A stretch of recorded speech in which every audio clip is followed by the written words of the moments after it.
श्रीमन नारायण नारायण नारायण भजमन नारायण नारायण नारायण गोविंद नारायण नारायण नारायण श्रीमन नारायण नारायण नारायण भजमन नारायण नारायण नारायण श्रीमन नारायण नारायण नारायण गोविंद नारायण नारायण नारायण भजमन नारायण नारायण नारायण श्रीमन नारायण नारायण नारायण श्रीमन नारायण नारायण नारायण भजमन नारायण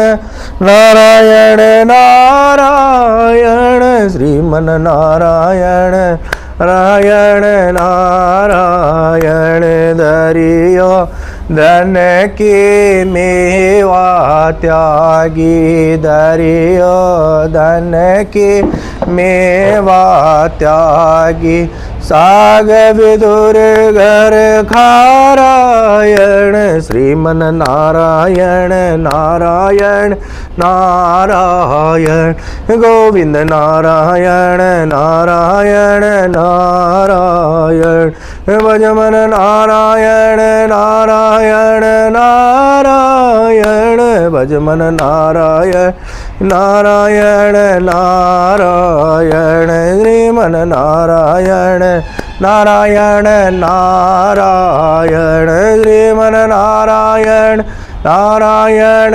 नारायण श्रीमन नारायण नारायण नारायण भजमन नारायण नारायण नारायण।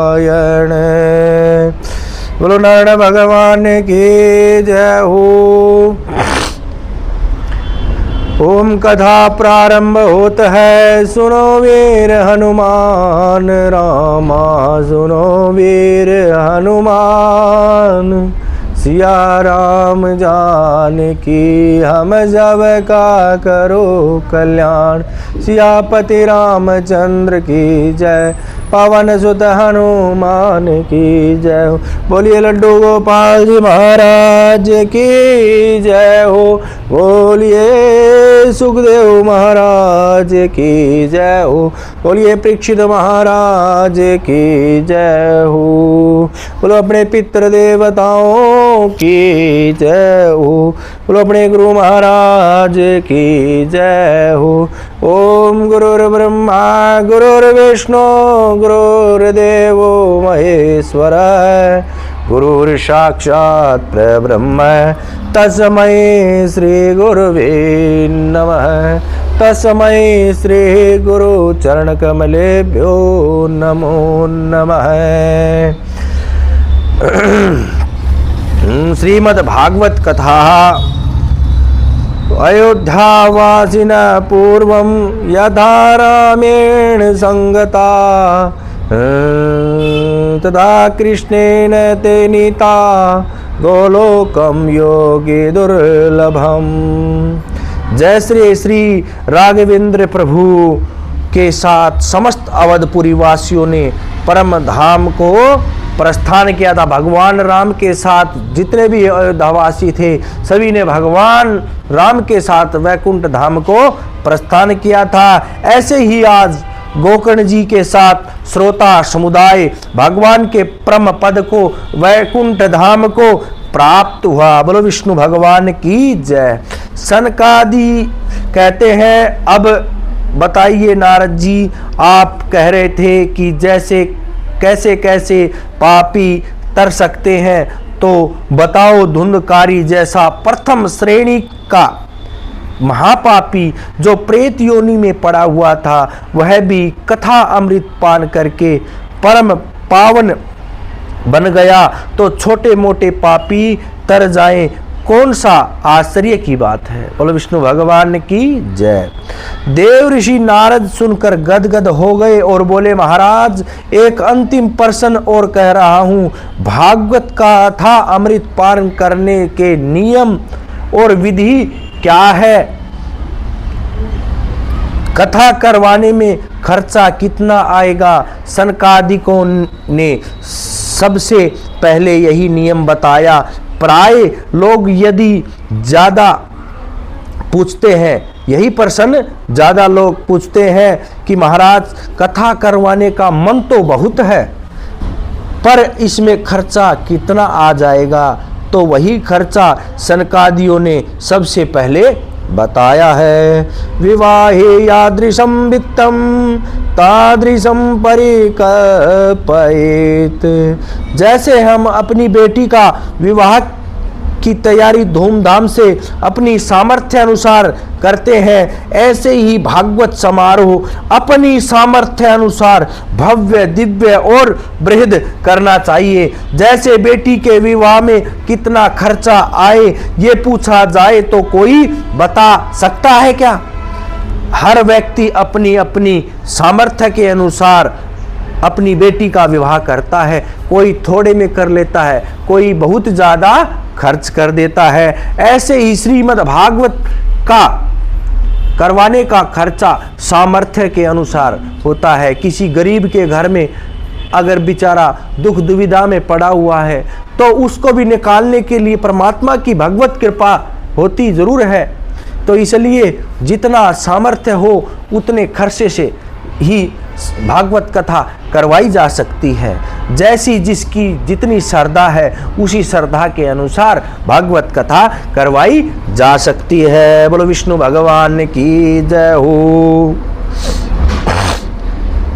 ऐसे ही अपनी सामर्थ्य के अनुसार भागवत का समारोह भव्य और दिव्य करना चाहिए, महोत्सव मनाना चाहिए। यदि सकाम अनुष्ठान किया है तो किसी देव यज्ञ से बहुत बढ़िया मुहूर्त निकलवा करके करवानी चाहिए, महोत्सव मनाना चाहिए। यदि निष्काम भाव से भगवत प्रीत्यर्थ ही कथा सुननी है तो मुहूर्त की कोई आवश्यकता नहीं है। जब मन में आवे तब सुनो।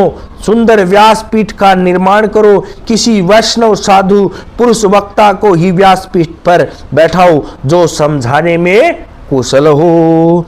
विरक्तो वैष्णवो विप्रो वेद शास्त्र विशोधे कृत दृष्टांत कुशलो धीरो वक्ता कार्यो अति निसपृशः।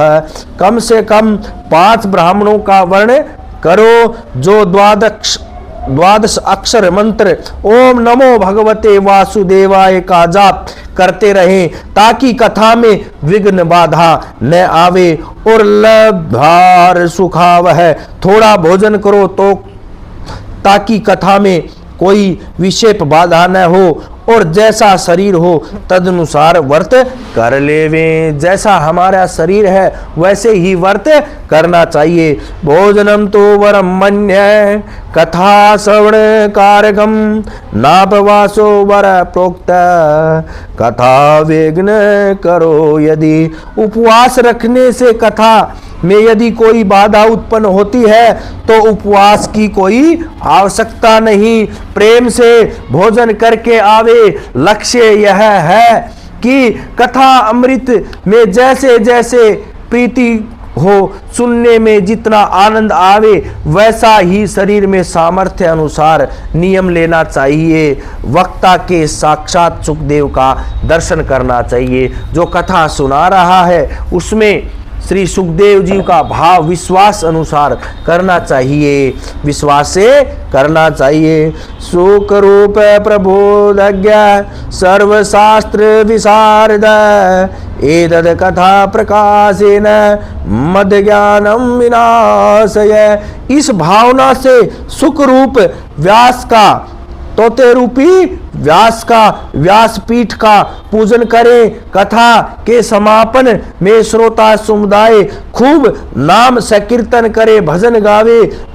जब नाम संकीर्तन की बात कही तो नारद जी ने अपनी वीणा को संभाल लिया। जितने श्रोता समुदाय में बैठे हुए भगत जन थे वे अपनी अपनी योग्यता अनुसार संकीर्तन में भाग लेने लगे। प्रहलाद जी महाराज ताली बजाने लगे, उद्धव जी मंजीरा संभाल लिए, श्री देव ऋषि नारद जी ने वीणा मालकोस राग छेड़ दिया। अर्जुन बड़े भारी संगीताचार्य हैं, उन्होंने उसी राग रागिनी में आलाप करना प्रारंभ कर दिया, पर बिना ताल के राग अधूरा सा ही है। अतः देवराज इंद्र ने मृदंग पर थाप देना प्रारंभ कर दिया। सनकादियों ने बीच बीच में जय हो बलिहारी बलिहारी कहकर संगीतकारों का उत्साहवर्धन करना प्रारंभ कर दिया। कहीं सुनई अनुमोदन करहीं। श्री सनकादिक मुनि सबका अनुमोदन कर रहे हैं।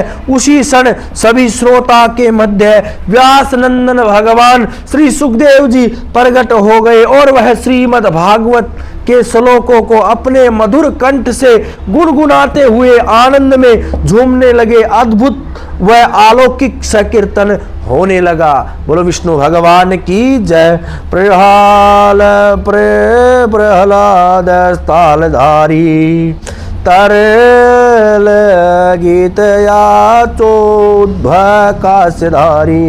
वीणाधारी सुरजेश्वर कुशलतया राग करता अर्जुनो भूत इंद्रो अवादे मृदंगम जय जय सुकारा कीर्तने दे कुमारा यताग्रे भाव वक्ता सरसर चनया व्यास पुत्रो बभुवः।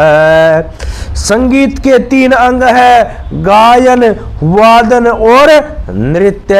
गायन वादन करने वाले तो महापुरुष बहुत दिख रहे हैं, पर नाचने वाला कोई नजर नहीं आता। तो उसी कमी को पूर्ण करने के लिए भक्ति महारानी अपने दोनों पुत्रों को हाथ पकड़कर संत समुदाय के बीच प्रकट हो गई और ता ता थैया करके भाव में डूब कर नाच उठी। नानार्ता मध्य त्रेकमेव तत्र भक्तादिकानां नटवत्सु तेजसाम आलौकिकं कीर्तन में दीक्षय हरि प्रसन्नो अपि वचो अब्रवीततः। हरिद्वार में गंगा के आनंद तट पर अलौकिक संकीर्तन प्रारंभ हो गया। कोई ताली बजा रहा है, कोई नाच रहा है, कोई वीणा बजा रहा है, कोई मंजीरा बजा रहा है, कोई अपने मधुर कंठ से आलाप कर रहा है, कोई मृदंग पर थाप दे रहा है। समस्त श्रोता समुदाय, संत समुदाय, भक्त समुदाय झूम झूम कर संकीर्तन में नाच रहे हैं, गा रहे हैं। आइए हम और आप भी अपने मन को भगवान के इस मंगलमय नाम संकीर्तन में समर्पित करें। नटवर नागर नंदा बजर मन गोविंदा। नटवर नागर नंदा बजर मन गोविंदा। सावली सूरत मुख चंदा बजर मन गोविंदा। सावली सूरत मुख चंदा बजर मन गोविंदा। नटवर नागर नंदा बजर मन गोविंदा। सावली सूरत मुख चंदा बजो रे मन गोविंदा। सब सखियन में कौन बड़ी है, सब सखियन में कौन बड़ी है, सब सखियन में राधा जी बड़ी है, सब सखियन में राधे जी बड़ी है। जैसे हो जैसे तारों बिच चंदा बजो रे मन गोविंदा। नटवर नागर नंदा बजो रे मन गोविंदा। सावली सूरत मुख चंदा बजो रे मन गोविंदा। नटवर नागर नंदा बजो रे मन गोविंदा। सावली सूरत मुख चंदा बजो रे मन गोविंदा। बोलो गोविंद भगवान की जय हो, बोलो विष्णु भगवान की जय हो। ओम अथ श्रीमद्भागवत पुराणस्य प्रथम स्कंदः। जन्मादस्य यतो अन्व्यादितरजाते वैभिज्ञ सौराटः। तेने ब्रह्म हृदय आदि कवे महन्देयो सूर्य। तेजो वारिमिदां यथामि हिनिमयो यत्र त्रिसर्गो मृषा। धाम्ना सवेन सदा निरस्तदुःखं सत्यं परम धीमहि। श्री कृष्ण देवापायन वेद व्यास जी ने श्रीमद् भागवत जी की रचना करके जब श्री हरि नारायण प्रभु को दिखाई तो प्रभु ने पूछा, इस ग्रंथ का नाम क्या है? व्यास जी ने कहा, भागवत। इसका अर्थ है भगवता प्रोक्तम भागवतम, भगवान का कहा हुआ है। इसमें भगवान की महिमा है। वहां श्री लक्ष्मी जी बैठी थी। वे बोली, इस ग्रंथ में मेरा नाम तो आया ही नहीं। व्यास जी बोले, माता जी, भगवत्या प्रोक्तम भागवतम, भगवती का कहा हुआ भी भागवत ही बनेगा। व्याकरण में इस प्रकार आपका नाम भी आ गया। लक्ष्मी जी बोली, ऐसे नहीं, स्पष्ट नाम आना चाहिए हमारा। तो व्यास जी ने उसमें श्रीमद और जोड़ दिया। श्री व्यास जी ने उसमें श्रीमद और जोड़ दिया। श्री जी का स्पष्ट नाम आ गया। इसका नाम हो गया श्रीमद् भागवत। इस ग्रंथ का शुभारंभ जन्मादस्ययतः इस ब्रह्म सूत्र से किया गया। व्यास जी बताना चाहते हैं कि इस ग्रंथ में हम वैदिक सूत्रों की ही व्याख्या करने जा रहे हैं। अर्थो अयम ब्रह्म सूत्राणाम भारतार्धम विनिर्णय। गायत्री भाष्य भूतो असौ वेदार्थ परिवेहित। वेदार्थादेकं मन्ये पुराणार्थ वरानने। वेदा प्रतिष्ठिता सर्वे पुराणे नात्र संशया। पुराणावासाम रूप साक्षात् भगवतोदित। ग्रंथो अष्टादश शास्त्र श्रीमद्भगवताविद। श्रीमद्भागवत के मंगलाचरण की महापुरुषों ने अनेक व्याख्या की है।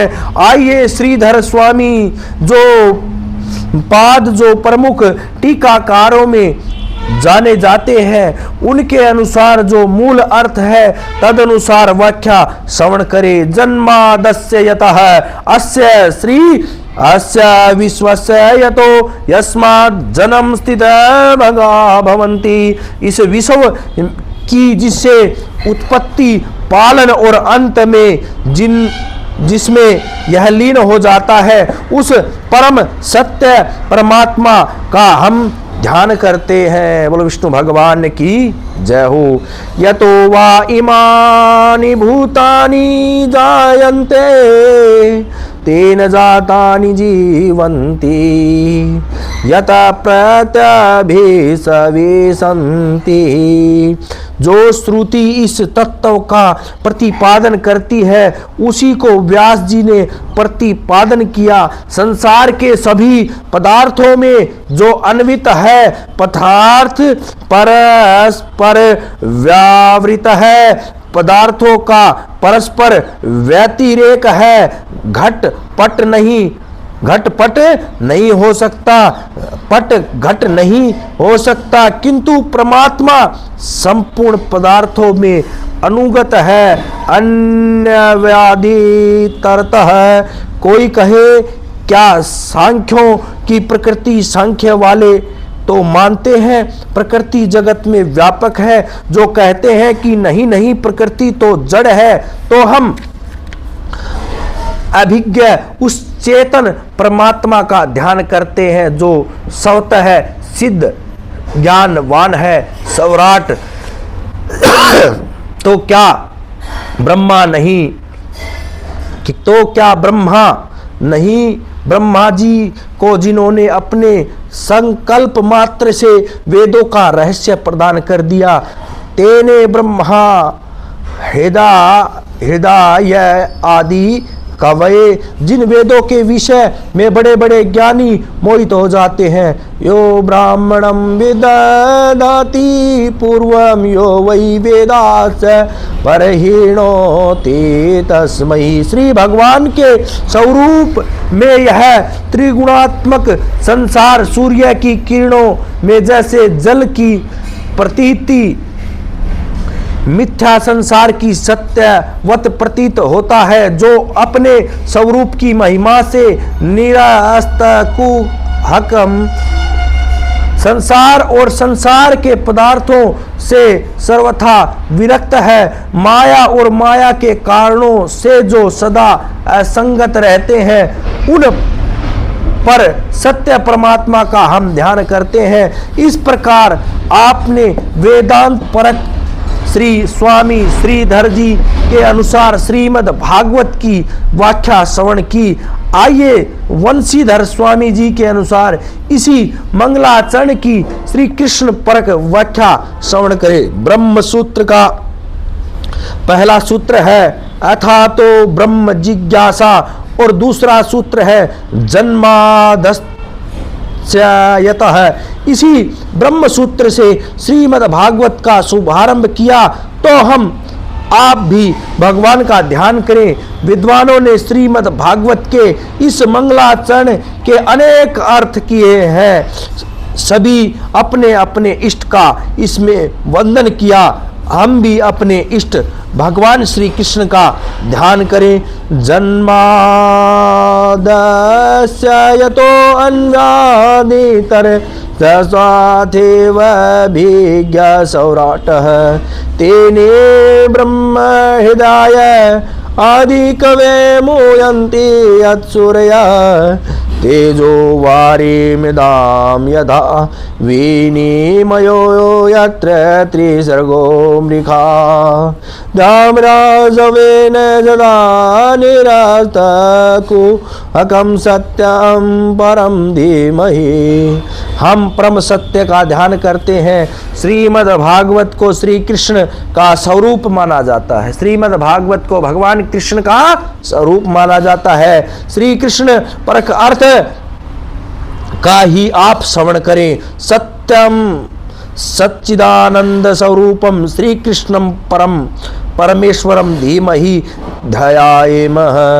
सत्य का अर्थ श्री कृष्ण इसलिए है क्योंकि श्रीमद् भागवत में भगवान श्री कृष्ण को ही सबसे अधिक सत्य सत्य कहकर पुकारा है। गोविंद जब देव की माँ के गर्भ में आए तो सब देवताओं ने भगवान कृष्ण की स्तुति की, वहां भी केवल सत्य सत्य कहकर ही पुकारा है। बोलो विष्णु भगवान की जय हो, बोलो कृष्ण भगवान की जय हो। सत्यमृतम सत्यप्रमं त्रिसत्यं सत्यस्य योनिं निहितं च सत्यये। सत्यस्य सत्यमृत सत्यनेत्रं सत्यात्मकं त्वां शरणं प्रपन्ना। तो देवताओं ने भगवान श्री कृष्ण को ही बार बार सत्य कहकर पुकारा, इसलिए सत्य स्वरूप श्री कृष्ण जी का ध्यान करते हैं। भगवान श्री कृष्ण कैसे हैं? जन्मादयस्य यत आद्यस्य जन्मादिविकार रहितस्यापि यथा यत्र वसुदेव गृहे जन्म। जो भगवान अजन्मा है, आदि अंत से परे है, वे परमात्मा भक्तों को परम आनंद प्रदान करने के लिए वसुदेव जी के घर में प्रकट हुए। बोलो विष्णु भगवान की जय हो। आप कहेंगे वसुदेव जी के घर में जन्म हुआ ही नहीं था, वरन उनका नाम तो जेल खाने में हुआ था। न गृहम गृहमित्यायु गृहिणी गृहमुच्यते। ईंट पत्थर के घर को घर नहीं कहते। बोलो विष्णु भगवान की जय। गृहिणी को घर कहते हैं। वसुदेव पत्न्याम देवक्याम। भगवान श्री कृष्ण ने वसुदेव की पत्नी के गर्भ से जन्म लिया। अन्वयादितरता अनुपश्यतात अयात अगच्छत। जन्म लेते ही जो भाग लिए, इतरतः इतर गोकुले, जन्म लिया मामा के बंदी गृह मथुरा में, और जन्म लेते ही तुरंत भागकर पहुंच गए गोकुल धाम में। अर्थे सवभिज्ञा अर्धेषु कजवचनादि प्रयोजनेषु अभिज्ञा निपुणः। जो हमारे कन्हैया इतने कुशल है कि मामा कंस के बंदी गृह में जन्म लेकर गोकुल भाग गए, पर मामा कंस को भनक भी नहीं लगने दी, पता भी नहीं चलने दिया। ऐसे परम निपुण परम कुशल है हमारे केशव। बोलो विष्णु भगवान की जय हो। सौराट सवेशु गोपेशु राजते शोभते इति सौराट। गोकुल में आकर अपने श्री दामा मधुमंगल आदि ग्वाल बालों के बीच गोप वेश में सुशोभित हुए, ऐसे श्री कृष्ण। तेने ब्रह्म हृदय आदि कवे मुंति यत्सूर्य आदि कवे ब्रह्मणे ब्राह्मणं विसमाप युतम वत्स वत्स संसवत्सादि रूपम तेने विस्तारितवान तनु विस्तारा विस्तारणे। जिन प्रभु ने ब्रज में आकर ऐसी लीलाएं की कि विचित्र लीलाओं को देख देख कर चतुर्मुख ब्रह्मा जी भी विमोहित हो गए कि ये कैसा भगवान है जो ग्वाल बालों के बीच जंगल में बैठा जूठा मीठा सब खा रहा है, न हाथ पैर धोए न कोई पवित्रता का विचार। ये भगवान को ही नहीं सकते, ये भगवान हो ही नहीं सकते। ऐसे चक्कर में ब्रह्मा जी पड़े कि परीक्षा लेने के लिए ब्रज के ग्वाल बालों बछड़ों को ही चुरा कर ले गए। परिणाम यह हुआ कि ब्रह्मा जी को अपनी भगवत्ता बतलाने के लिए भगवान स्वयं ही उतने बछड़े बन गए और स्वयं ही उतने ग्वाले बन गए। अपने ही स्वरूप को प्रकट करके विस्तृत कर दिया तेने विस्तारितवान, अपने स्वरूप को विस्तार करके ब्रह्मा जी को दिखा दिया कि हम ही चरने वाले, हम ही चराने वाले, हम ही बनने वाले और हम ही बनाने वाले हैं। परमात्मा ही तो इस जगत के अभिन्न विनिमितोपादान कारण है, बनते भी वही है, बनाते भी वही है। यही बात भगवान ने वृंदावन में दिखा दी। 10वें स्कंद में वर्णन आया है, बछड़े भी स्वयं बने, ग्वाला ही नहीं बने अपितु उनके लाठी डंडा भी बन गए, उनके कपड़े वस्त्रादि भी बन गए। बोले विष्णु भगवान की जय हो। यावद्वत्स कल्प पूर्यावत् कराड्यादिकं यावद्यष्टविषाण वेणुदलस्यादिविभूषावरं यावच्छिल्गुणाभिधा कृतो वयो यावद्यार्धिकं सर्वं विष्णुमयं गिरो अंगवदगवदज सर्वस्वरूपो बभू।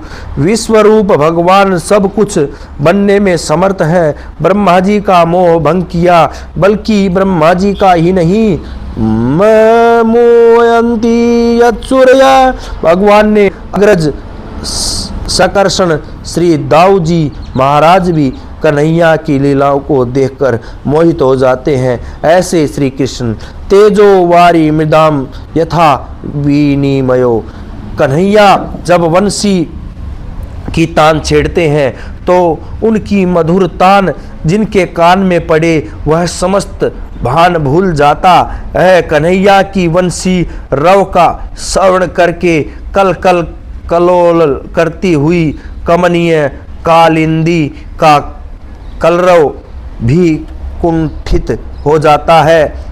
जल का धर्म है निरंतर बहते रहना, लेकिन जब यमुना जी वंशी की तान सुनती हैं तो उनकी धारा रुक जाती है, और गिरिराज गोवर्धन नाथ जब वंशी सुनते हैं तो उनके पाषाण खंड द्रवीभूत हो जाते हैं। तो पाषाण में जल का धर्म आ गया और जल में पाषाण का धर्म पहुंच गया। पाषाणांध्रे यत्र यमुनाया कठिनत्वम, यमुना की धारा पाषाणवत हो गई और गोवर्धन के पाषाण द्रवीभूत हो उठे।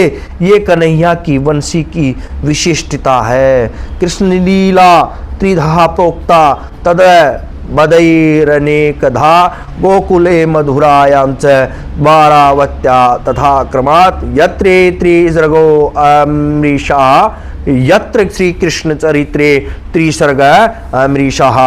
भगवान के 3 धाम हैं, श्रीधाम वृंदावन, श्रीधाम मथुरा और श्रीधाम द्वारिका। और ये तीनों धामों का जो भी परिकर है वह नित्य है। जैसे कि वृंदावन में श्री दामा, मधुमंगल, नंद यशोदा आदि, मथुरा के अकूर, उद्धव आदि, द्वारिका के में रुक्मणी, सत्यभामा आदि जो भी परिकर हैं। त्रिसर्ग अमृषा सत्य, उस सच्चिदानंद भगवान का समस्त परिकर भी सच्चिदानंद स्वरूप ही है। अपने वृंदावन ने रास मंडली बुलवाई, रासाचार्य जी अकेले थोड़ा ही आएंगे, पूरे 10-20 पात्रों को लेकर आएंगे। फिर रंगमंच पर आकर वे पात्र जो एक ही घर के सदस्य हैं, कोई कंस बन जाए, कोई कृष्ण बन गया, कोई यशोदा बन जाए, कोई नंद, कोई अंघासुर, बकासुर भी बन जाता है। उसी प्रकार भगवान जब धरातल पर पधारते हैं तो अपने पूरे परिकर को साथ लेकर आते हैं। तुम्हें यह भूमिका बनानी है, तुम्हें यह भूमिका निभानी है। अब सूत्रधार जिसको जो अभिनय सौंप दे तो ठाकुर जी पूरे परिकर में साथ पधारते हैं। द्वारपालों से यह कहा कि तुम हमारे दुश्मन बन कर पहुँचो, जो अभिनय दिया गया वह अपना अपना अभिनय निभा लिए। मोहन अपने परिकर के साथ पधारते हैं और जिसको जो भूमिका दी जाए वो भूमिका निभाता है। श्रीमन नारायण नारायण नारायण, भजमन नारायण नारायण नारायण, श्रीमन नारायण नारायण नारायण, भजमन नारायण नारायण नारायण।